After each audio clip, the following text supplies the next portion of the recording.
जय श्री कृष्णा। अज्ञातवास के दौरान पांडवों ने वेश बदलकर मत्स्य राजा विराट के साम्राज्य में शरण ली। राजा विराट के साले कीचक ने द्रौपदी को परेशान किया तो भीम ने उसकी जान ले ली थी।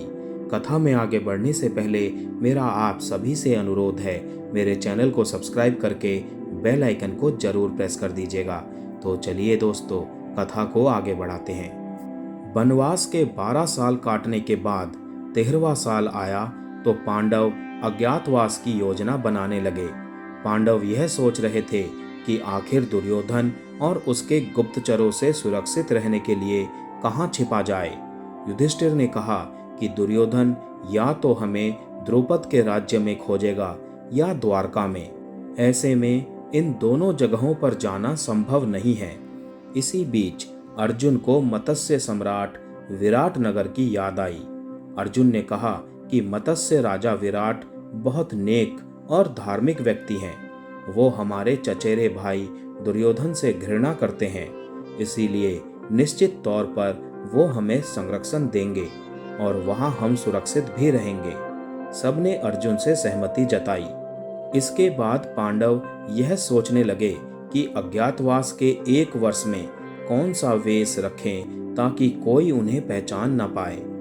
युधिष्ठिर ने कहा कि मैं कंक बनकर राजा विराट के सहयोगी के तौर पर कार्य करूंगा। इसमें धर्म ग्रंथों और शास्त्रों का मेरा ज्ञान उपयोगी सिद्ध होगा। भीम ने एक रसोइये के रूप में काम करने का प्रस्ताव रखा और कहा कि मैं अपने बचे हुए समय में पहलवानों को व्यायामशाला में प्रशिक्षित भी करूंगा। अर्जुन के सामने समस्या थी कि उन्हें किसी भी वेश में लोग पहचान लेते, क्योंकि उनके दोनों कंधों पर धनुष गांडीव के चिन्ह बन गए थे। दूर दराज के देशों के लोगों को भी पता था कि अर्जुन दोनों हाथों से धनुष चलाते हैं। अर्जुन ने हंसते हुए कहा, यह समय अप्सरा उर्वशी के श्राप को अमल में लाने का है। उर्वशी ने अर्जुन को 1 साल के लिए किन्नर बनने का श्राप दिया था। अर्जुन ने अपने भाइयों से कहा कि पिता इंद्र का सुझाव था कि मैं वनवास के 13वें वर्ष में खुद को छिपाने के लिए इसका प्रयोग करूं, और मैं यही करने की सोच रहा हूं। नकुल ने मत्स्य राजा के अस्तबल में काम करने का निर्णय लिया, क्योंकि वो इस काम में पारंगत थे। वो घोड़ों से बातें कर सकते थे और उनकी वो हर बात सुनते थे। सबसे छोटे सहदेव गायों और मवेशियों के देखभाल का जिम्मा उठाने का फैसला किया। सबसे आखिर में द्रौपदी की बारी आई। महाभारत में जिक्र मिलता है कि द्रौपदी ने सैरंध्री नाई यानी कि प्रसादिका का वेश धरकर खुद को छिपाने का निर्णय लिया। द्रौपदी ने कहा कि मत्स्य रानी को सजने संवरने का शौक है, मैं उनके बालों को सजाऊंगी और श्रृंगार में सहायता करूंगी। हालांकि पांडवों को संदेह था कि इंद्रप्रस्थ की रानी आखिर पूरे 1 साल दासी के रूप में कैसे काम करेंगी, लेकिन उन्हें द्रौपदी की बात माननी पड़ी। अब पांडवों के सामने एक और समस्या थी कि वो अपने अस्त्र और शस्त्रों का क्या करें। काफी चर्चा के बाद उन्होंने एक योजना बनाई। अर्जुन ने अपने धनुष की प्रत्यंचा खोल दी। पांडव पास के एक शमशान घाट पर गए, जहां ग्रामीण मृतकों का अंतिम संस्कार करते थे। अर्जुन के गांडीव और भीम की भारी गदा सहित सारे शस्त्रों को कपड़े में लपेटकर उन्होंने इसे अपनी मां का पार्थिव शरीर बताया।